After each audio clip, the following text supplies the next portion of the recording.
Imagine a scenario. You are walking down a really busy street on your way to work, Right. and you're holding a hot cup of coffee. Suddenly, a stranger just bumps into you. I mean, hard. Oh, the worst. Yeah, your coffee spills all over your shirt. It burns. And instinctively, without even thinking, you shove them back, you push them away.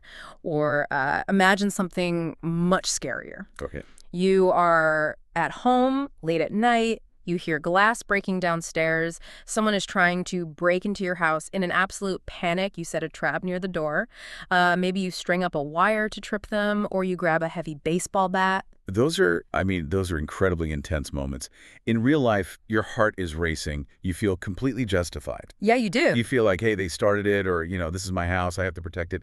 You feel like you absolutely did the right thing. Exactly. You feel morally right. But here is the cold, hard truth. The law does not always care about your feeling. No, it really doesn't. The law is a machine. And in the eyes of the law, when you shove that person or when you set that trap, you might have just committed a tort. You might actually be the one in trouble. That's the perfect way to start this deep dive. Okay. Today, we are not talking about being nice. We are talking about defenses. Yeah. Specifically defenses to intentional torts. Right. And we have a very special mission for this deep dive. We know that many of you listening right now are preparing for the MBE, the multi-state bar exam. Yes, and we also know that for many of you, English is your second language. That's a huge challenge. It is a massive challenge. Legal English is difficult even for native speakers. It's full of old Latin and really complicated sentence structures. It can feel like a secret code. So, our goal today is to break that code. We are going to prioritize radical clarity. We will speak in very simple, plain English. If we use a big legal word, we will stop and explain it immediately. Absolutely. We want to help you build a mental map that you can take with you straight into the exam room. I really love that. A mental map. In fact, let's make it even more visual for you. I want everyone listening to close their eyes for a second if you were somewhere safe, obviously. Yeah, please don't close your eyes if you're driving. Right, don't do that. But if you can, imagine a giant, strong tree. A tree, okay, I can see it. It has a big, thick trunk. Yes, this tree is your mental shield. The trunk is the lawsuit coming right at you.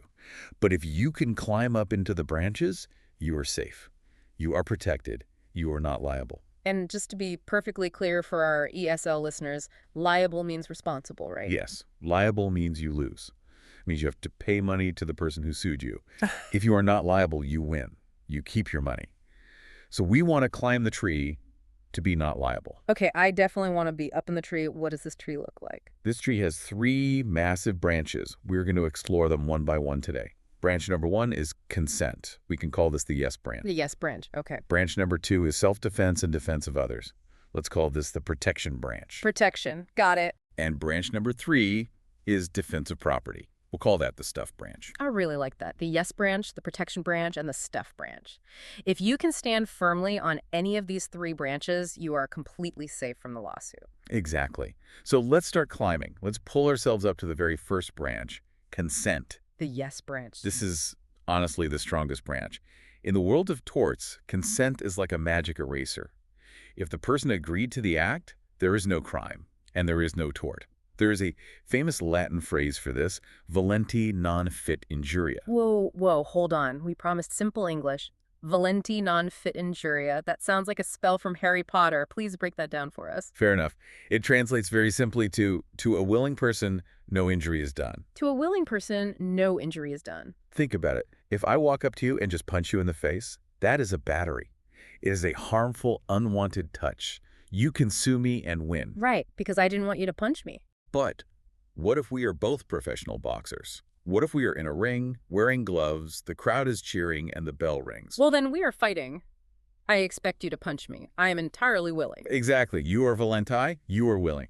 So when I punch you, legally, I have not hurt you. You cannot sue me for the very thing you agreed to. That makes perfect sense. But here is the tricky part for the bar exam. The burden of proof. Oh, yes. In a lawsuit, someone always has to prove their case to the judge or jury. If I sue you for hitting me, who has to prove the yes? Do I have to prove I said no, or do you have to prove I said yes? This is a classic trap on the MBE. Usually the burden is on the plaintiff. Plaintiff is the person complaining, right? Yep. The victim. The plaintiff is the one who started the fight in court, the one who filed the lawsuit. In a consent case, the plaintiff usually has to prove that there was no consent. They have to show the jury, I did not agree to this. So the defendant, the person being sued, doesn't usually have to prove the yes. The victim actually has to prove the no. Correct. And that is a key detail to remember. The victim has to show they didn't want it. Now let's get into the mechanics of it. How do we actually know if someone said yes? Because it's almost never a signed contract. Right. People don't sign contracts to play basketball or shake hands.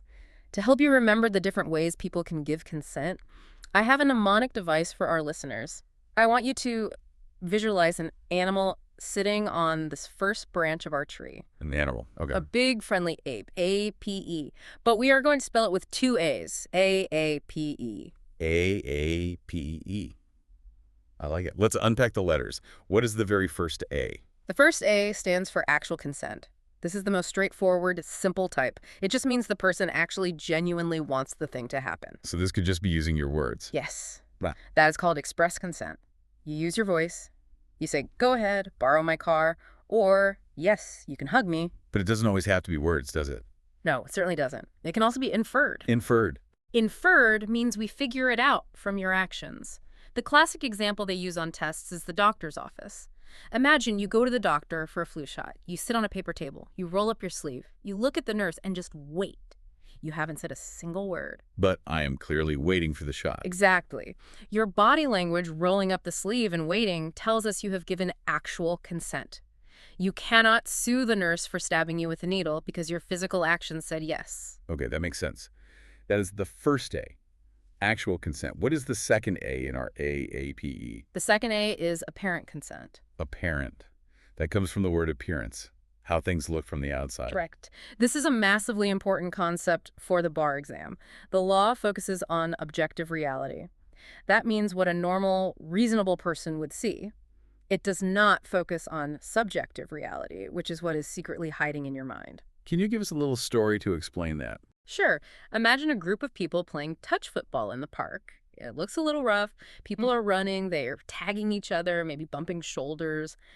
You decide you want to join. You walk onto the field, you get in line, you raise your hands to catch the ball. Okay, I'm in the game. I look like a player. But secretly, deep inside your head, you are thinking, I really hope no one touches me. I hate being touched. I absolutely do not consent to being touched. Okay, so my secret internal thought is no.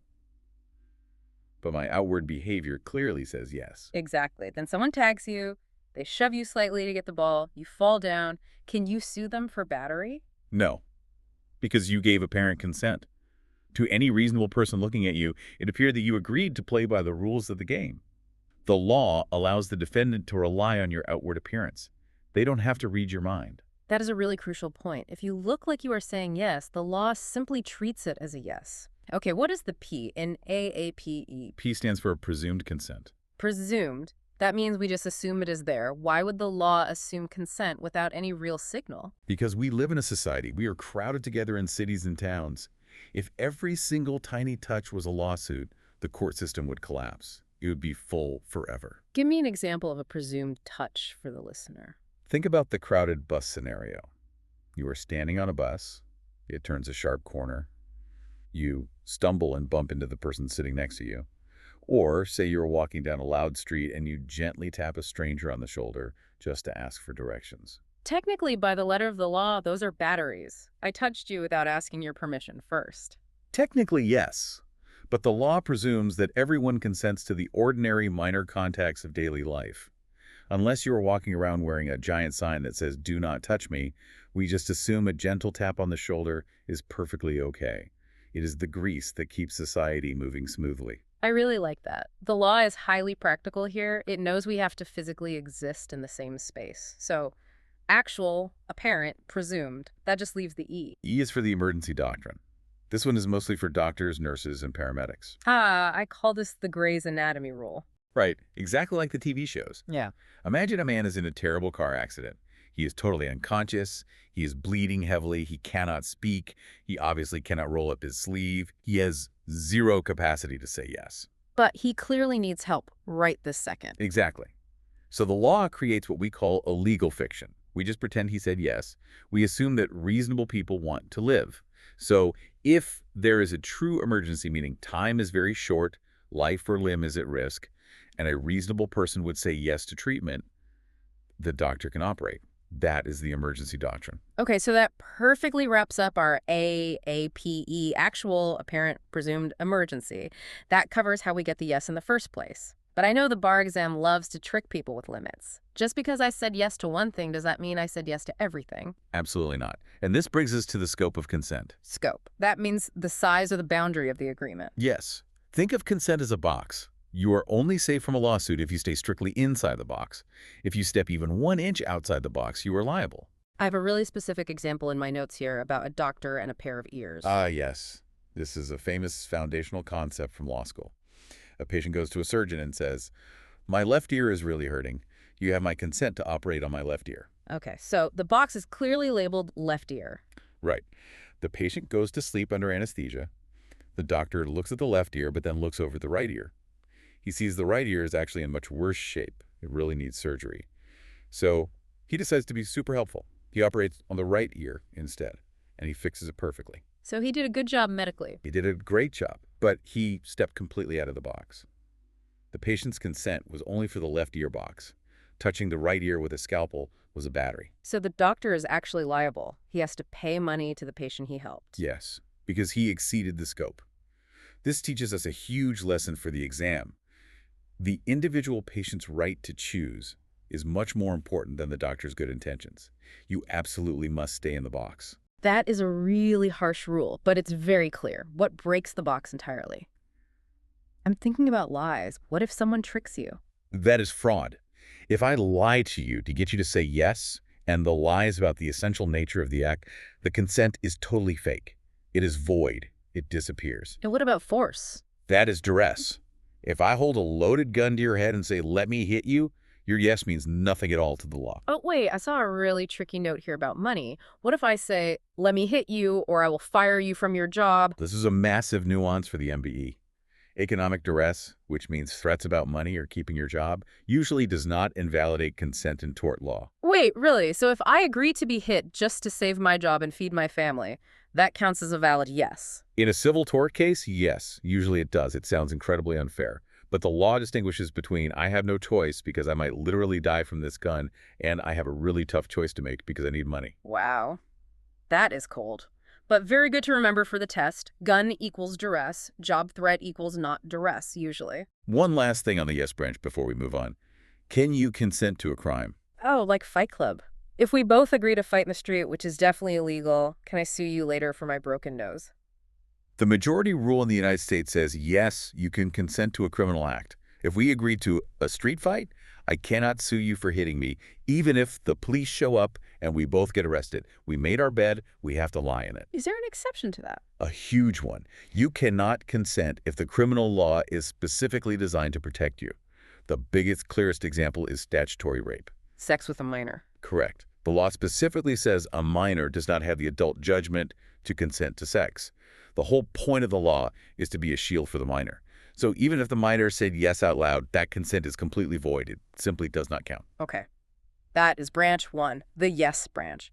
Listeners, remember the AAPE? Actual, apparent, presumed emergency. Remember the box. Remember the left ear versus the right ear. Now let's climb higher up the tree. Branch 2. This is the one everyone always wants to know about. Self-defense. The protection branch. This is highly tested on the MBE. The core idea here is that you have a privilege, a special legal right, to use physical force to stop someone from hurting you. But it's not just a free-for-all. You can't just go Rambo on someone because they bumped you. We have a mnemonic for this branch too, R.I.P. R.I.P. Usually that stands for rest in peace, but for our mental map it stands for reasonable, immediate, and proportional.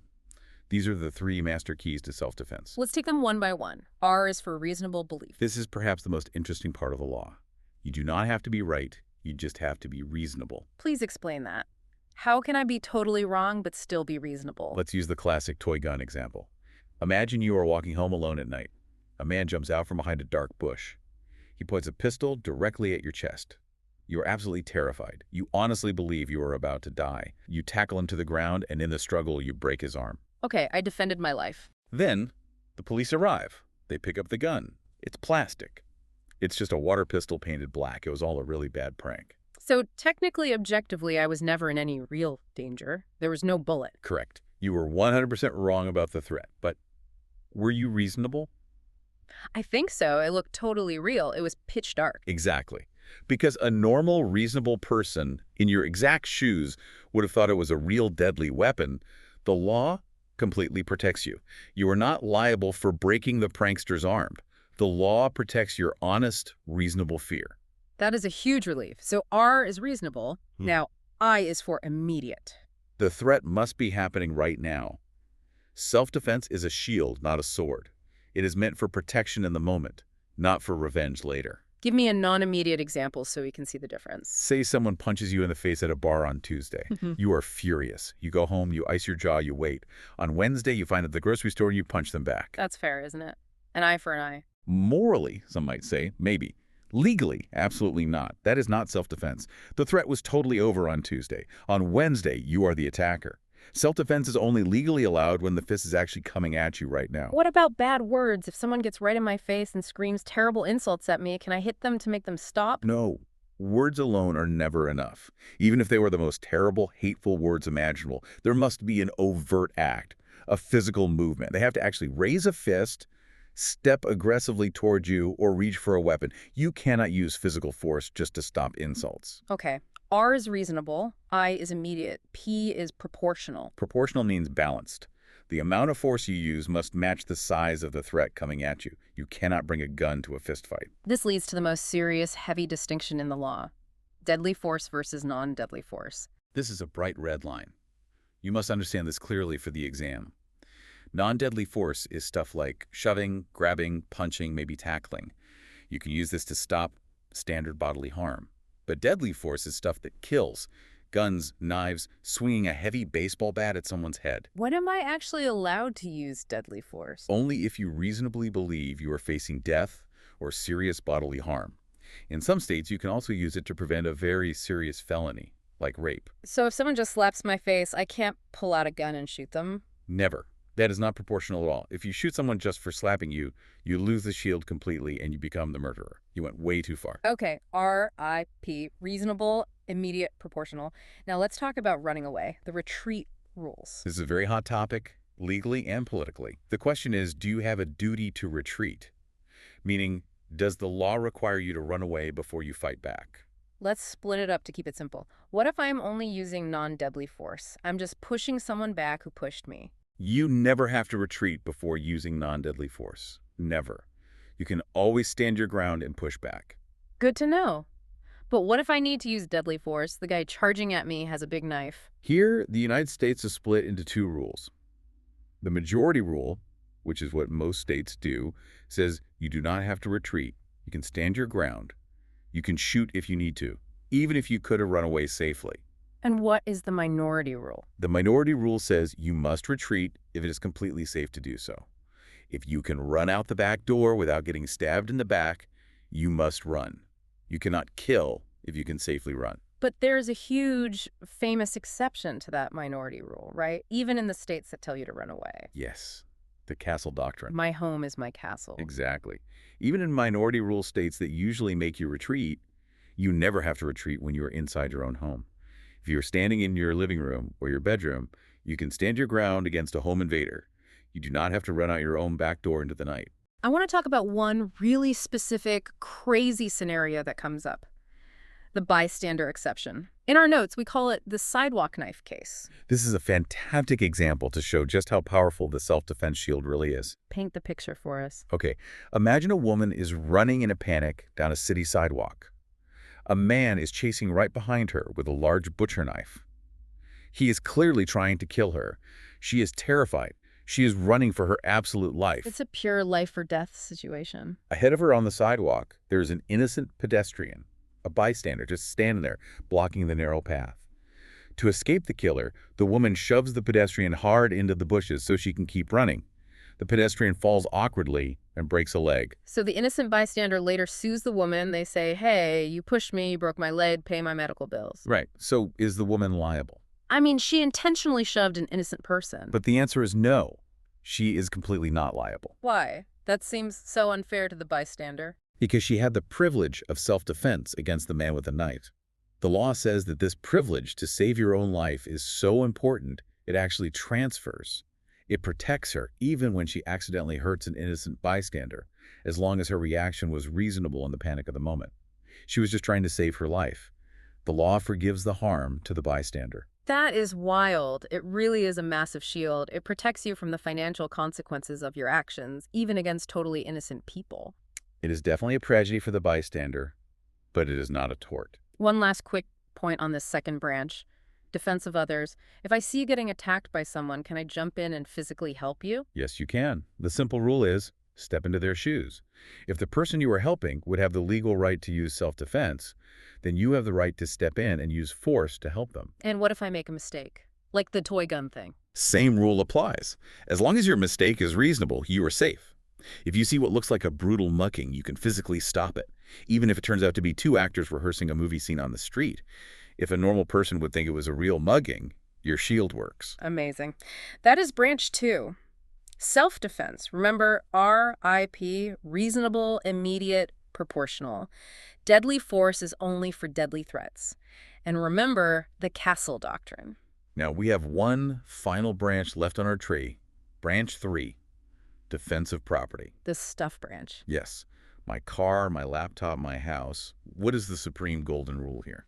The golden rule is written in giant, bold, red letters. People are more important than property. People are greater than stuff, always. Always. This means you can never, ever use deadly force just to protect property. Never. What if someone is stealing my brand new $100,000 sports car right out of my driveway? You cannot shoot them. You cannot use a deadly weapon. The law has made a strict calculation. Your car can be replaced by insurance. A human life, even the life of a criminal thief, cannot be replaced. This brings us to a really famous case from law school. The spring gun case. Yes, Katko v. Brainy, a classic.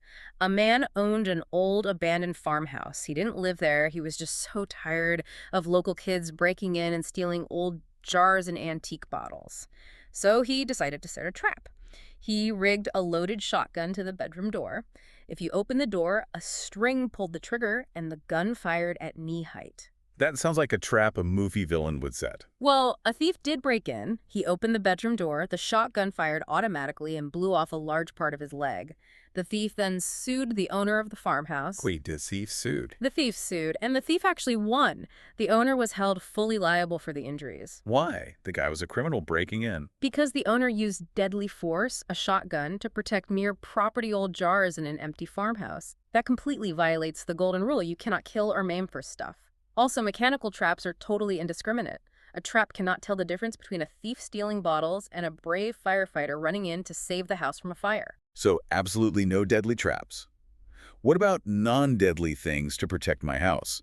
Can I put a barbed wire on my fence? Usually, yes. Barbed wire is highly visible. It serves as a clear warning to people. It hurts if you grab it, but it generally doesn't kill you. That is considered a reasonable way to protect property. Okay, so if I actually catch someone stealing my bag right in front of me, what can I do legally? First, the law says you must ask them to stop. You should say, hey, stop, or that is my bag, put it down. What if they look really scary and I'm afraid to ask? Right. If asking is dangerous or completely useless, you can skip that step. Then you can use reasonable, non-deadly force. You can firmly grab their arm. You can push them away from your stuff. You can lock a door to keep them out. But no guns. No guns. And no purposefully breaking bones unless they suddenly turn and attack you. Because if they attack you, it stops being defensive property and magically transforms into self-defense. Then you are on branch 2. What about getting my stuff back? Let's say a thief snatches my purse on the street and runs away. Can I chase him? Yes. This is called the doctrine of fresh pursuit. I love that phrase, fresh pursuit. It sounds like an action movie. It implies a lot of urgency. Yeah. You must act immediately. If he grabs the purse right now, you can chase him down the block right now, tackle him reasonably, and take your purse back. The trail is hot. What if I lose him in an alley? What if I go home, cry about my lost purse, and then a whole week later, I see him walking down the street holding it? The freshness is completely gone. The trail is cold. You cannot tackle him a week later. If you violently touch him a week later to get it back, you are committing a battery. You have no shield. So what am I supposed to do? Let him keep it? You call the police. Or you file a lawsuit. But you cannot use physical force to regain your property after that immediate moment has passed. The privilege literally evaporates with time. So the lesson is act right now or call a lawyer later. Don't be a vigilante on a time delay. Exactly. Now, one last note for the property branch. The shopkeeper's privilege. This is a special rule for store owners, right? Yes. If a store owner reasonably suspects that a customer is shoplifting, they have a special right. They can detain the person, they can say, "Excuse me, please come to the back office so we can check your bag." Can they lock me in the back room forever? No. It must be for a reasonable time and in a reasonable manner. They can hold you for maybe 15 or 20 minutes just to investigate or wait for the police. They absolutely cannot lock you in a dark basement for 3 days without food or water. That would be the tort of false imprisonment. Okay. We have climbed the entire tree. We have explored all 3 branches. We have covered so much ground today. Let's look at our mental map one last time to lock it in. Branch 1 was consent. The yes branch. Remember the APE. A-A-P-E. Actual, apparent, presumed, emergency. Remember the box. If the doctor operates on the wrong ear, he is liable. Branch 2 was self-defense. The protection branch. Remember RIP, reasonable, immediate, proportional. Remember the toy gun. You can be totally wrong as long as you are reasonable. And remember, you never have to retreat inside your castle. And branch 3 was property. The stuff branch. Remember the golden rule. People are always greater than property. No deadly traps, no spring guns. And fresh pursuit. You have to act immediately or not at all. That is a very solid framework. If you can visualize that big tree during the MBE, you will be able to answer almost any intentional tort defense question they throw at you. Before we go, I want to leave our listeners with one final thought, a provocative thought to mull over while you study. Let's hear it. We talked a lot today about the reasonable mistake rule in self-defense. The idea that if I truly and reasonably think you have a gun, I can hurt you, even if you were just holding a plastic toy or a cell phone. The law protects me simply because I was scared. Right. It protects your subjective fear as long as a normal person would also be scared. But think about the totally innocent victim in that scenario. The guy playing a dumb prank with a toy. Or think about the completely innocent bystander on the sidewalk who gets shoved into the bushes and breaks a leg. They pay the heavy physical price for my fear. The law has basically decided that my right to feel safe is more important than their right to not be hurt by my mistake. It is a really heavy trade-off when you think about it. The law decides that we don't want people to hesitate for even a second when they think they are dying. We want them to act to save themselves. But the harsh cost of that action is that sometimes totally innocent people get severely hurt and nobody is legally punished for it. The victim just gets nothing. So the question to ask yourself is, does that rule actually make our society safer? Or does it make us too quick to use violence, knowing the law will probably forgive us if we just say we were reasonably afraid? That is something deep for you to think about as you study these black and white rules. Deep thoughts indeed. But for the exam itself, just remember the simple rule. If the belief is reasonable, the defense works. Thank you so much for joining us on this deep dive. Keep climbing that tree. Good luck with your studies, everyone. You have got this. We'll see you next time.